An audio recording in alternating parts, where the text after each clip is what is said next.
Apendicitis aguda es un tema que ya iniciamos en primera etapa y es un tema que van a andar hasta que se reciban y si son cirujanos por el resto de su vida, ¿verdad? Porque es un tema clásico de los cirujanos. Esto es definido como un proceso inflamatorio agudo que involucra una o todas las capas del apéndice. Esto es más frecuente en niños, si hablamos de estadística, ¿verdad? Entre 10 y 19 años es la tasa más frecuente de aparición de esta patología. Pero ningún grupo está exento de que, ningún grupo podemos obviar de que no pueda tener apendicitis. Si hablamos de estadística, también es más frecuente en el sexo masculino que en el femenino y la incidencia que se maneja es de 233 por 100.000 habitantes. O sea, por 100.000 personas. La patogenia incluye lo que sería la obstrucción del apéndice y posterior infección bacteriana. El síntoma más común es el dolor periumbilical que va irradiando al cuadrante inferior derecho. Y los cuadros incluyen desde un proceso inflamatorio con predominio de neutrófilos que pueden afectar una o todas las capas del apéndice y así es que vamos definiendo apendicitis aguda congestiva, ulceroflemonosa, gangrenosa o perforada, como hemos visto ya en el laboratorio. La obstrucción de la luz es seguida por la infección bacteriana. Ahora, puede ocurrir, y es lo que ocurre en la mayoría de los casos, que lo que se llama apendicolito o fecalito, que es una materia fecal que se incrusta en la luz del apéndice, causando la obstrucción. Eso es lo más frecuente, es la etiología más frecuente de la apendicitis. Parásitos también pueden llegar a estar presentes y ocluir. Tejido linfoide hipertrofiado es más común en niños donde hacen una hiperplasia linfoide. Diverticulosis no es tan frecuente, que sea compromiso de los vasos solamente tampoco es muy frecuente. Reacciones de hipersensibilidad y traumas también son raros. Para ello les hice un pequeño esquema, un cuadrito, ¿verdad? Donde nos habla de las causas de obstrucciones. Están los extraparietales, por ejemplo, tumores o metástasis que están comprimiendo al apéndice y desarrollan una apendicitis. Los luminales, que son los más frecuentes, y entre ellos, a su vez, el más frecuente es el fecalito, la obstrucción de la materia fecal en la luz del apéndice.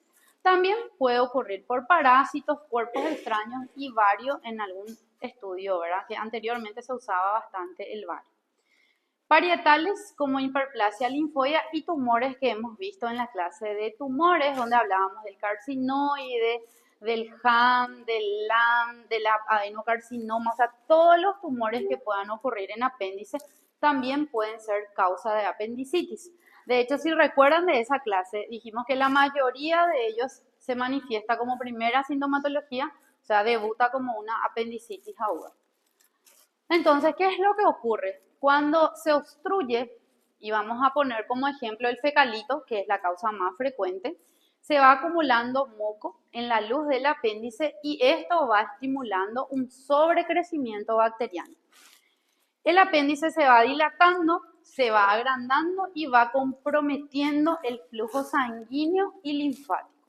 Cuanto más compromiso hay de estos componentes es que vamos a identificar la apendicitis en una fase más avanzada. Esto lleva a isquemia, necrosis y perforación. ¿Qué tipo de necrosis tenía la apendicitis según lo que hemos dado en anatomía patológica desde los primeros días de clase? Era licuefactiva. Recuerden que todos los procesos agudos que no se resuelven culminan con una necrosis licuefactiva. La obstrucción va provocando entonces, en principio, un aumento de presión dentro de la luz intraluminal y posteriormente intramural en las capas del apéndice. La pared se vuelve isquémica y necrótica y, como dijimos, esto favorece que las bacterias lleguen hasta el sitio y, digamos, vayan también sobrecreciendo. Las bacterias que se han aislado por los bioquímicos, ¿verdad? Son la Escherichia coli, el Streptococcus, bacterioides y pseudomonas como las más frecuentes. Entonces, los síntomas que ustedes van a redactar y se van a cansar de redactar en las historias clínicas cuando roten por cirugía, ¿verdad? Es dolor abdominal, náuseas y vómitos. Ahora, el dolor abdominal es de inicio brusco. Esto se localiza en el epigastrio o en la región periumbilical como primera ubicación y es un dolor que según semiología se describe como un dolor de tipo cólico o continuo.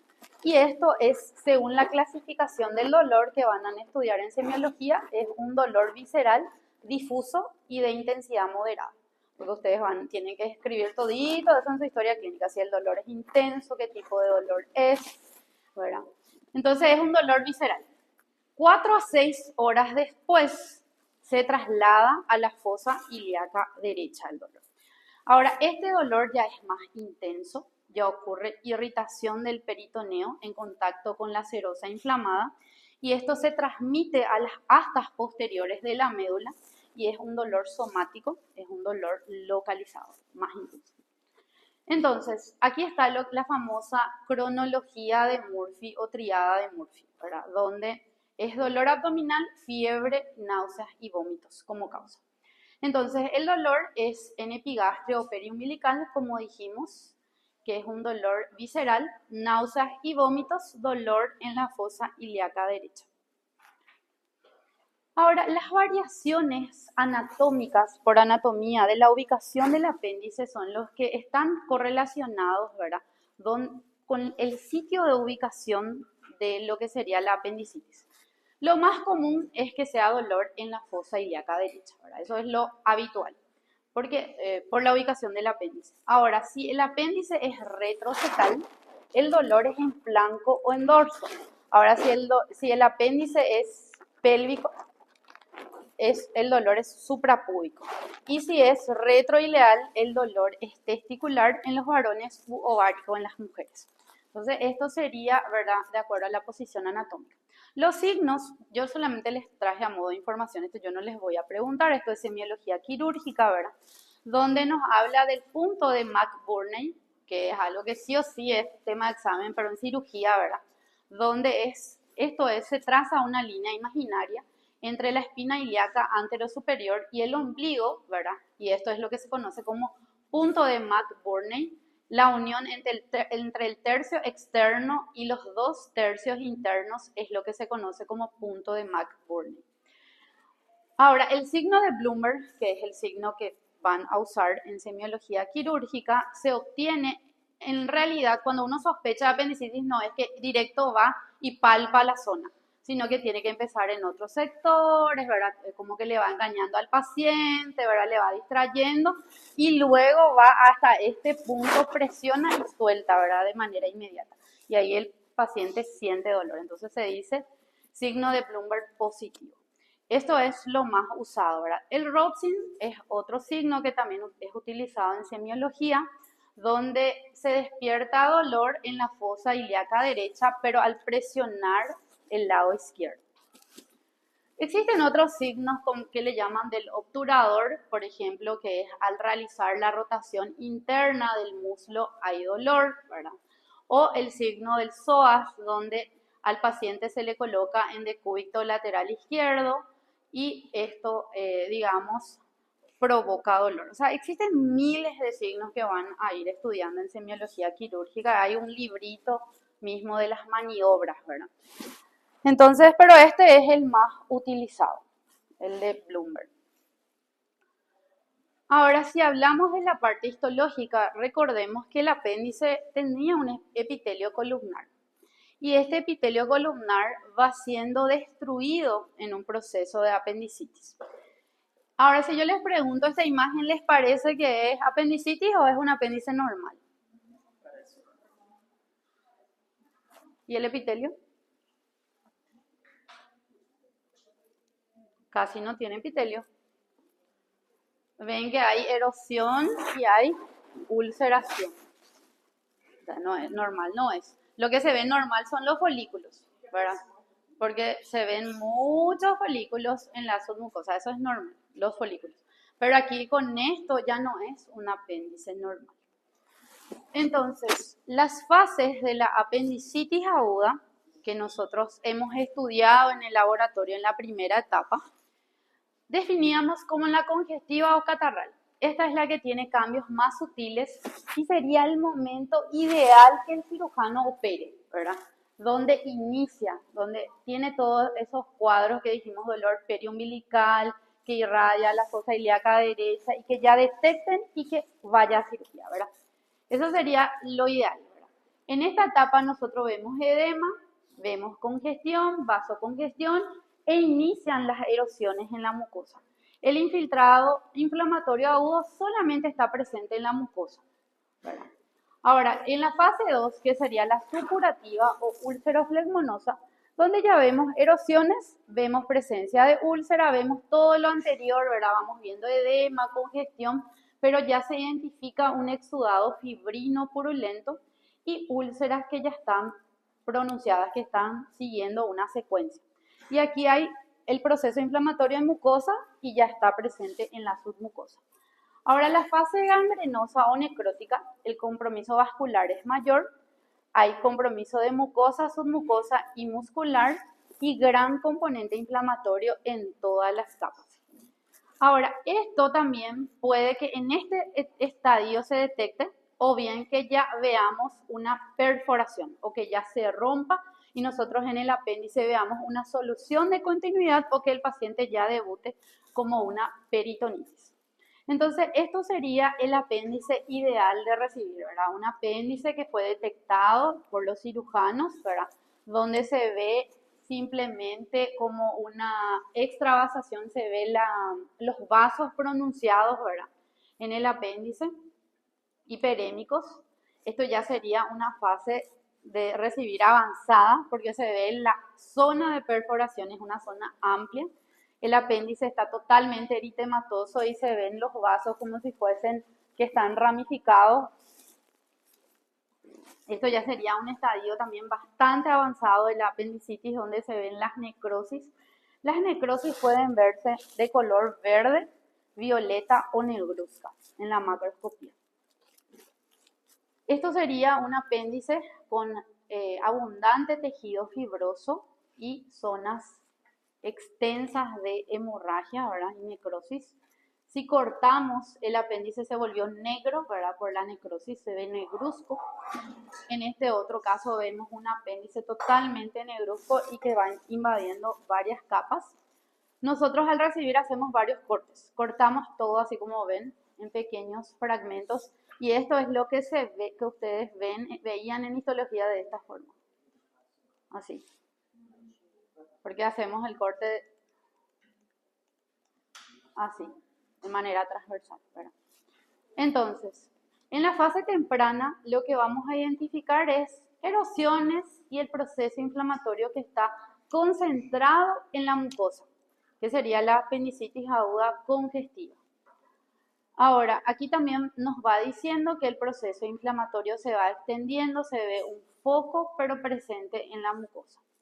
Ahora aquí nos dice un infiltrado inflamatorio neutrofílico abundante que van invadiendo las capas del apéndice. Aquí también vamos identificando presencia de hemorragias, erosiones y ulceraciones en una apendicitis aguda avanzada. Esta zona ya no da para percibir, ¿verdad? La arquitectura normal, por lo cual decimos que está necrótico, ¿verdad? Ya hay necrosis. Vamos viendo los focos inflamatorios presentes sobre el tejido necrótico. Y cuando está presente en todas las capas, decimos que es transmural, así como ustedes estuvieron viendo la imagen en el laboratorio. Ahora, cuando hay el proceso inflamatorio que está concentrado en la serosa, es lo que le da el segundo diagnóstico, que era de periapendicitis supurada. Periapendicitis era, ¿por qué? Porque los neutrófilos estaban presentes ya en la serosa del apéndice, ¿verdad? También pueden estar presentes linfocitos en la serosa, ya dependiendo del tiempo de evolución. Entonces, aguda, siempre, apendicitis aguda siempre es agudo, descrito, ¿verdad? Y esto dependiendo de hasta dónde se extiende, si hay ulceraciones o no, es que lo vamos catalogando en las distintas fases de la apendicitis. En este caso nos dice esto es temprana, hay neutrófilos en el lumen y está concentrado en la mucosa.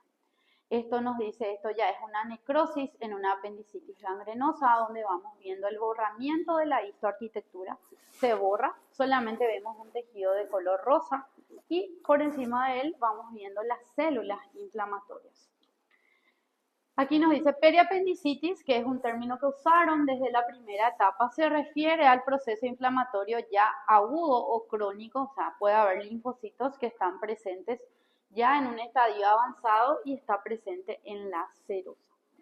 Esto ya son complicaciones, la apendicitis se puede complicar y puede llegar a formar lo que es un absceso y que tenemos que diferenciarlo del flemón. El flemón apendicular y el absceso tiene una diferencia. Los dos van englobando los tejidos que están cercanos. La diferencia es que el absceso va a tener pus y el flemón no va a tener material purulento. Entonces, aquí prácticamente ya no parece apéndice cuando recibimos, nosotros hacemos los cortes y vamos viendo que el organismo lo que intenta es, digamos, capturar al apéndice inflamado, ¿verdad? Para que esa inflamación no se expanda al resto del organismo, ¿verdad?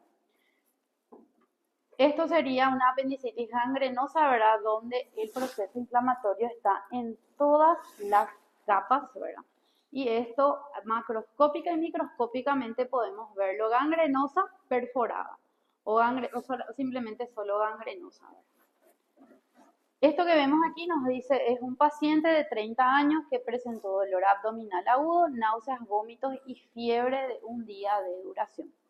En el examen, él estaba febril con dolor a la palpación y defensa en la zona periumbilical e ilíaca derecha. Se realizó la apendicectomía y se vio que el apéndice macroscópicamente en la superficie externa ya tenía esa coloración negruzca, ¿verdad?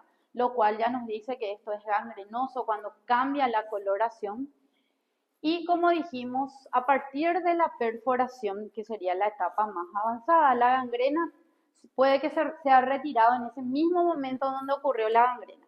O puede que ya perfore y ahí se retire el apéndice, ¿verdad? Y de acuerdo a eso es la fase histopatológica que nosotros manejamos. Capaz los cirujanos simplemente ya digan apendicitis gangrenosa y perforada, ¿verdad? Tengan otras fases por cirugía. Entonces aquí es absceso apendicular y flemón como complicaciones. La diferencia es que el absceso va a tener pus, como les dije, ¿verdad? Peritonitis que puede ser localizada o que ya puede ser generalizada. Ahora sí les pregunto, ¿cuál es el diagnóstico de apendicitis? ¿Es clínico? ¿Es ecográfico? ¿Es tomografía? ¿Es resonancia? Clínico. La apendicitis anteriormente ni existían los métodos auxiliares de diagnóstico, ¿verdad? El diagnóstico es clínico, ¿verdad? Por eso es que justamente John Murphy dice, si un paciente muere de apendicitis aguda, alguien tuvo la culpa. El paciente o los familiares que no le llevaron al médico, ¿verdad? O el médico que no hizo el diagnóstico. Porque hoy día siempre quieren pedir métodos auxiliares de diagnóstico, ¿verdad? Y para los cirujanos anteriores eso sería una ofensa, porque el diagnóstico es clínico. La clínica es soberana en apendicitis aguda. ¿Y por qué dice los familiares? Porque hay veces que son niños y los padres no les llevan a la consulta. Entonces, si alguien sigue muriendo de apendicitis, alguien tiene la culpa. O el médico, o los familiares, o el propio paciente que no fue a la consulta. Y bueno, hasta ahí es apendicitis. No sé si tienen alguna pregunta antes de nuestro receso.